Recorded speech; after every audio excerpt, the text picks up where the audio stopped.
Assalamualaikum warahmatullahi wabarakatuh. Perkenalkan, nama saya Restina Wahini Putri, 19220082. Baiklah, saya akan mempresentasikan materi manajemen sumber daya manusia. Ada 14 materi manajemen sumber daya manusia. Yang pertama, ruang lingkup manajemen. Kedua, perencanaan sumber daya manusia. Yang ketiga, analisis pekerjaan dan analisis tenaga kerja. Keempat, penarikan tenaga kerja. Kelima, seleksi tenaga kerja. Keenam, penempatan dan program orientasi. Ketujuh, pemutusan hubungan kerja. Kedelapan, pengembangan tenaga kerja dan kompensasi. Sembilan, perencanaan karir, manajemen karir dan pengembangan karir. Kesepuluh, motivasi prestasi dan produktivitas kerja. 11, kepuasan kerja, stres dan konflik karyawan. 12, budaya, perubahan dan pengembangan organisasi.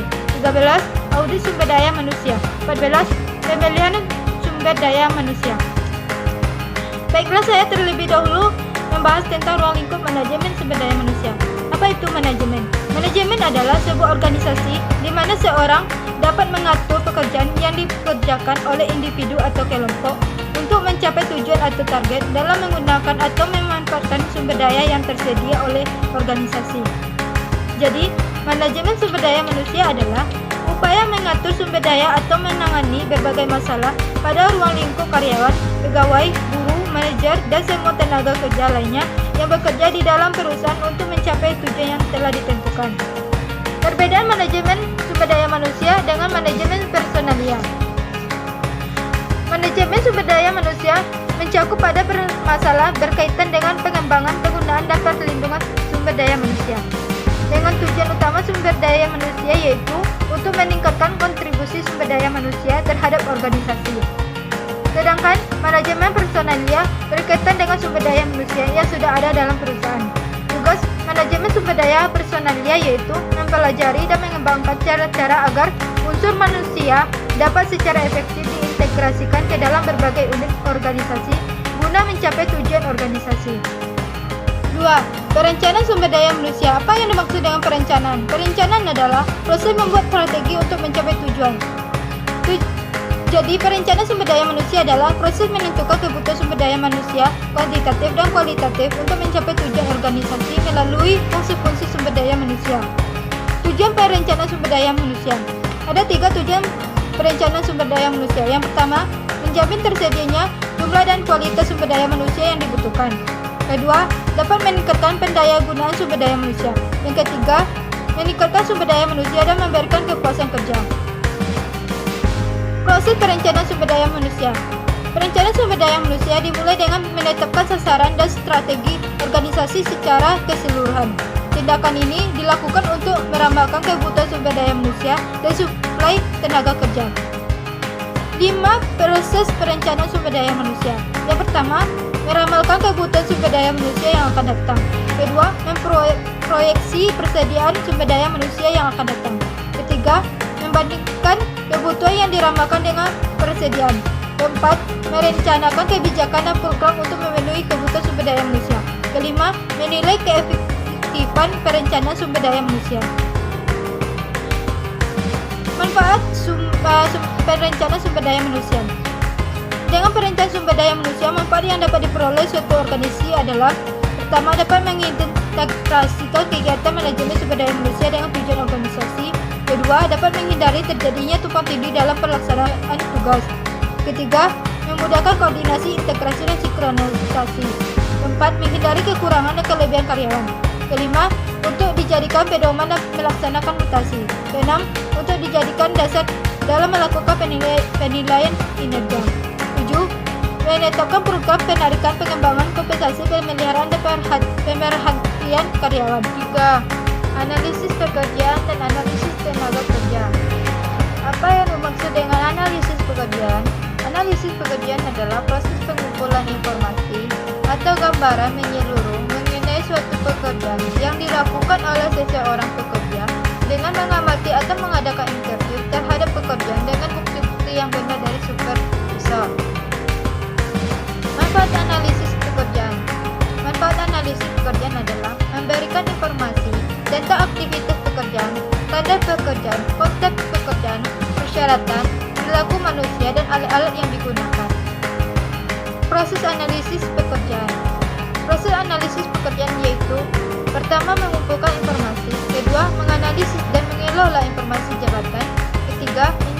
informasi jabatan dalam satu format yang baku. Langkah-langkah analisis pekerjaan. Langkah-langkah utama dalam analisis pekerjaan yaitu menentukan penggunaan hasil informasi analisis pekerjaan. Kedua, mengumpulkan informasi tentang latar belakang. Tiga, menyeleksi orang yang akan diserahi jabatan yang akan dianalisis. Empat, mengumpulkan informasi analisis pekerjaan. Lima, meninjau informasi dengan pihak-pihak yang berkepentingan. Enam, menyusun uraian pekerjaan dan spesifikasi pekerjaan. Empat, penarikan tenaga kerja atau rekrutmen. Apa itu penarikan dan apa itu tenaga kerja? Penarikan adalah usaha mencari dan mempengaruhi tenaga kerja agar mau melamar lowongan pekerjaan di dalam pekerjaan suatu perusahaan. Tenaga kerja adalah orang yang mampu melakukan pekerjaan baik di dalam maupun di luar hubungan kerja guna menghasilkan barang atau jasa untuk memenuhi kebutuhan masyarakat. Jadi, penarikan tenaga kerja adalah proses mendapatkan sejumlah calon tenaga kerja yang berkualitas untuk jabatan atau pekerjaan utama di lingkungan suatu organisasi atau perusahaan. Tujuan penarikan yaitu menerima pelamar sebanyak-banyaknya sesuai dengan kualifikasi kebutuhan perusahaan dari berbagai sumber sehingga memungkinkan akan terjaring calon karyawan yang berkualitas tertinggi dari yang terbaik. Prinsip-prinsip rekrutmen. Ada beberapa prinsip penarikan tenaga kerja. Yang pertama, mutu karyawan yang akan direkrut harus sesuai dengan kebutuhan perusahaan. Kedua, jumlah karyawan yang diperlukan harus sesuai dengan job yang tersedia. Ketiga, biaya yang diperlukan diminimalkan. Empat, perencanaan dan keputusan atau strategi tentang perekrutan harus dibuat. 5. Fleksibilitas. 6. Mempertimbangkan aspek hukum. Proses penarikan tenaga kerja. Ada beberapa proses penarikan tenaga kerja. Yang pertama, penentuan dasar rekrutmen atau penarikan tenaga kerja. Dasar penarikan harus berpedoman pada spesifikasi pekerjaan yang telah ditentukan untuk menduduki suatu jabatan tertentu. Penentuan sumber rekrutmen. Sumber internal yaitu karyawan yang akan mengisi lowongan diambil dari dalam perusahaan yang melalui mutasi atau promosi karyawan yang memenuhi spesifikasi pekerjaan atau jabatan. Kedua, sumber eksternal yaitu karyawan yang akan mengisi lowongan kerja diambil melalui rekrutmen dari sumber-sumber tenaga kerja dari luar perusahaan. 5. Seleksi tenaga kerja. Apa itu seleksi tenaga kerja? Seleksi tenaga kerja adalah suatu proses memilih karyawan yang memiliki kualifikasi sesuai dengan persyaratan pekerjaan. Kriteria dasar seleksi tenaga kerja. Kriteria dasar seleksi tenaga kerja yaitu seleksi berpedoman pada analisis jabatan. Seleksi harus efektif dan efisien. Seleksi berpedoman pada perencanaan sumber daya manusia. Seleksi memperhatikan peraturan dan ketentuan yang berlaku. Seleksi dilakukan objektif dan jujur. Manfaat seleksi tenaga kerja. Manfaat seleksi tenaga kerja yaitu mendapatkan yang tepat demi tercapainya tujuan organisasi agar tidak terjadinya keluar masuk pegawai karena kurang minat. Kedua, mendapatkan karyawan yang kompeten sesuai kebutuhan perusahaan. Ketiga, mendapatkan karyawan yang jujur dan berdisiplin. 4. Mendapatkan karyawan yang cakap dengan menetapkan yang tepat. 5. Mendapatkan karyawan terampil dan bersemangat bekerja. 6. Mendapatkan karyawan dinamis dan kreatif, inovatif dan bertanggung jawab mudah dikembangkan di masa yang akan datang. 6. Penempatan dan program orientasi. Apa itu penempatan? Penempatan adalah pemberian posisi pekerjaan sesuai dengan jabatan yang diberikan perusahaan kepada karyawan baru. Apa itu program orientasi? Program orientasi adalah kegiatan penyesuaian diri dengan lingkungan perusahaan atau memperkenalkan karyawan baru terhadap rekan-rekan kerja dan atasan yang ada di perusahaan. Manfaat program orientasi bagi karyawan baru. Yang pertama, mengurangi kecemasan karyawan. Kedua, karyawan baru bisa mempelajari tugasnya dengan lebih baik. Tiga, mencegah pengaruh buruk dari rekan kerja atau atasan yang kurang mendukung. 4. Karyawan yang menjadi lebih mandiri. 5. Karyawan baru bekerja dengan lebih baik. 6. Mengurangi kecenderungan karyawan baru untuk mengundurkan diri dari pekerjaan. Jenis-jenis penempatan. Ada 3 jenis penempatan yaitu promosi, kedua transfer, ketiga demosi. 7. Pemutusan hubungan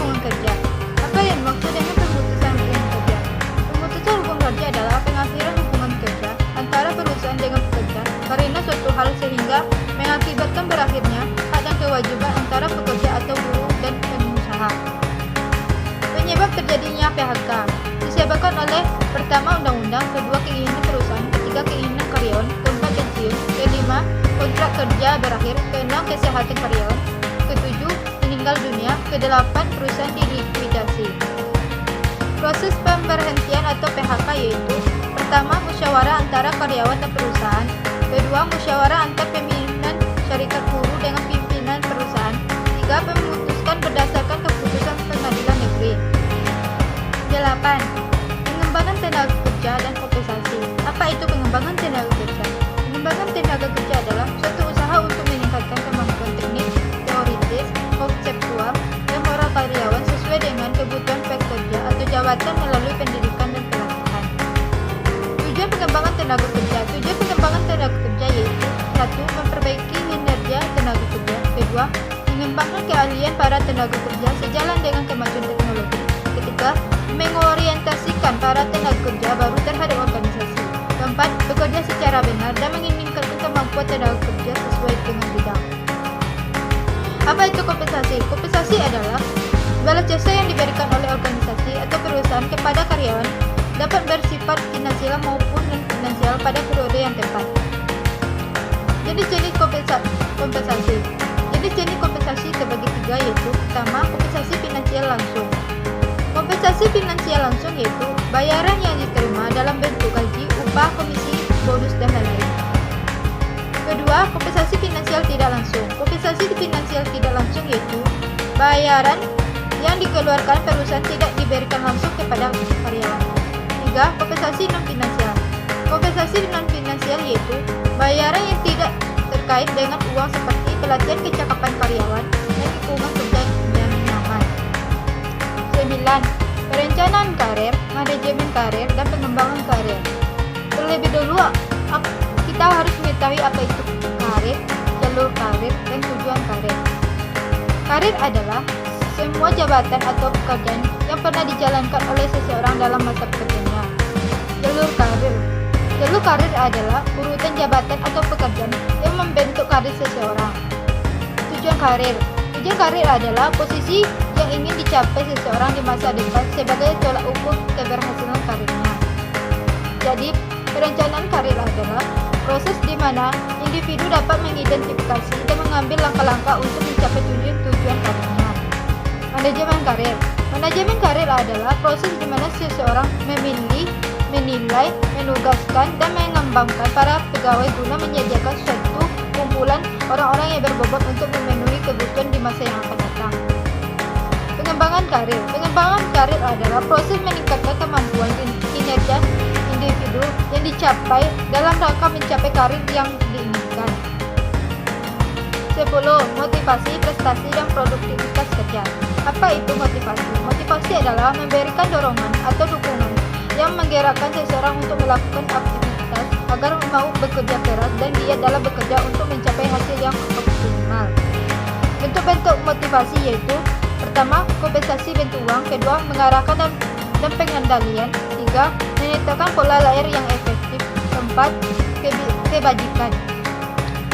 Prestasi. Prestasi adalah hasil yang didapatkan dari pekerjaan atau kegiatan tertentu selama kurun waktu tertentu sesuai dengan tanggung jawab yang diberikan kepadanya untuk mencapai produktivitas yang tinggi dalam organisasi. 4. Produktivitas kerja.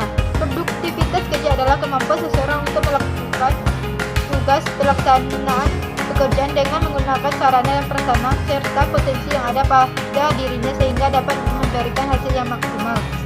11. Kepuasan kerja, stres, dan konflik karyawan. Apa itu kepuasan kerja? Kepuasan kerja adalah sikap emosional yang menyenangkan dan mencintai pekerjaannya dicerminkan oleh moral kerja, kedisiplinan prestasi kerja. Stres adalah suatu kondisi ketegangan yang mempengaruhi emosi, proses berpikir, dan kondisi seseorang. Fungsi kepuasan kerja. Fungsi kepuasan kerja yaitu untuk meningkatkan disiplinnya pekerjaan dalam bekerja, untuk meningkatkan semangat kerja dan loyalitas pekerjaan terhadap perusahaan. Penyebab stres. Penyebab stres yaitu pertama, beban kerja yang berlebihan, kedua, tekanan desakan waktu, Ketiga, kualitas supervisi yang jelek. Keempat, iklim politis yang tidak aman. 5. Wewenang terbatas untuk melaksanakan tanggung jawab. Penyebab stres. Beberapa penyebab stres yaitu 1. Beban kerja yang berlebihan. 2. Tekanan atau desakan waktu. 3. Kualitas supervisi yang jelek.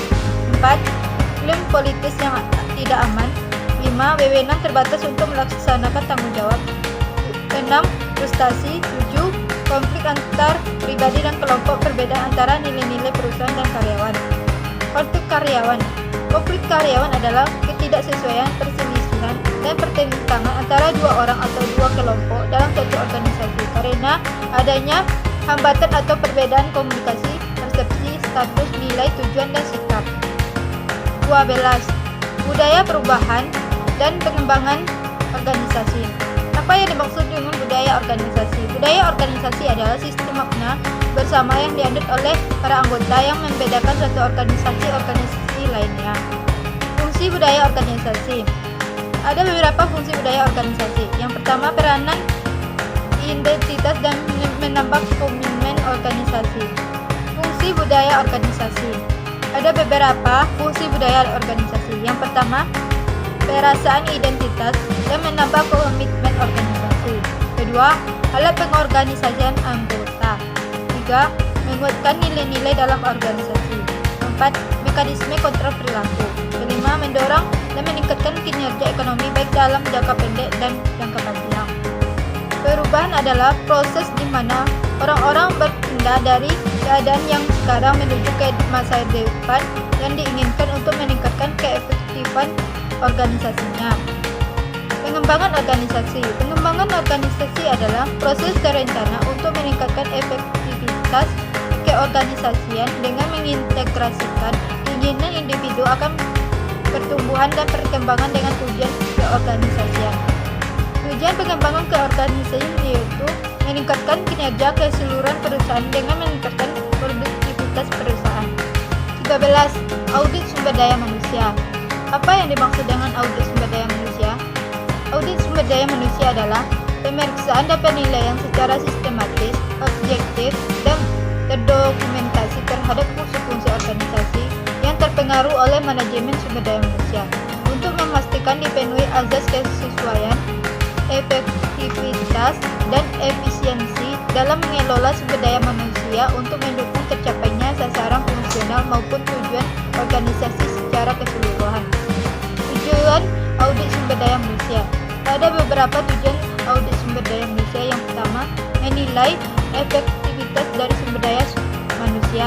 Kedua, menilai apakah program aktivitas sumber daya manusia telah berjalan secara ekonomis, efektif, dan efisien. Ketiga, memastikan ketaatan berbagai program atau aktivitas sumber daya manusia terhadap ketentuan hukum, peraturan, dan kebijakan yang berlaku di perusahaan. Manfaat audit sumber daya manusia. Yang pertama, meningkatkan citra profesional Departemen Sumber Daya Manusia. Kedua, mendorong terjadinya keragaman kebijakan dan praktek-praktek sumber daya manusia. Ketiga, menemukan masalah-masalah kritis dan dalam bidang sumber daya manusia. Keempat, memastikan ketaatan hukum dan peraturan dalam praktek sumber daya manusia. Kelima, menurunkan biaya sumber daya manusia melalui prosedur sumber daya manusia yang lebih efektif. Proses audit sumber daya manusia. Ada beberapa proses audit sumber daya manusia, yaitu mengkomunikasikan gagasan dan makna audit sumber daya manusia dan menekankan berbagai manfaat yang dapat diperoleh serta mendapatkan dukungan manajemen perusahaan. Kedua, memilih personalia dengan berbagai keterampilan dan menyusun tim audit serta memberikan pelatihan yang dibutuhkan. Ketiga, mengumpulkan data dari berbagai jenjang, fungsi, dan unit yang berbeda dalam organisasi. Keempat, menyiapkan laporan audit bagi para manajer dini dan evolusi Departemen Sumber Daya Manusia. 14. Pemeliharaan sumber daya manusia. Apa yang dimaksud dengan pemeliharaan sumber daya manusia? Pemeliharaan sumber daya manusia adalah usaha mempertahankan atau meningkatkan kondisi fisik, mental, dan sikap karyawan agar mereka tetap loyalitas dan bekerja produktif untuk menunjang tercapainya tujuan perusahaan. Tujuan pemeliharaan sumber daya manusia. Ada beberapa tujuan pemeliharaan sumber daya manusia. Yang pertama, untuk meningkatkan meningkatkan produktivitas kerja karyawan. Kedua, meningkatkan disiplinnya dan menurunkan absensi karyawan. Ketiga, meningkatkan loyalitas dan menurunkan turnover karyawan. Keempat, memberikan ketenangan, keamanan, dan kesehatan karyawan. Kelima, meningkatkan kesejahteraan karyawan dan keluarganya. Faktor pendorong perlunya perusahaan melakukan pemeliharaan sumber daya manusia, yaitu sumber daya manusia merupakan modal utama perusahaan yang apabila tidak dipelihara dapat menimbulkan kerugian bagi perusahaan. Kedua, sumber daya manusia adalah manusia biasa yang mempunyai kelebihan, keterbatasan emosi dari perasaan yang mudah berubah dengan berubah-ubahnya lingkungan sekitar. Azas-azas pemeliharaan sumber daya manusia. Ada beberapa azas pemeliharaan sumber daya manusia, yaitu yang pertama, azas manfaat dan efisiensi. Kedua, azas kebutuhan dan kepuasan. Ketiga, asas keadilan dan kelayakan. Keempat, azas peraturan legal. Lima, azas kemampuan perusahaan. Sekian dari penjelasan materi manajemen sumber daya manusia. Saya akhiri. Wassalamualaikum warahmatullahi wabarakatuh.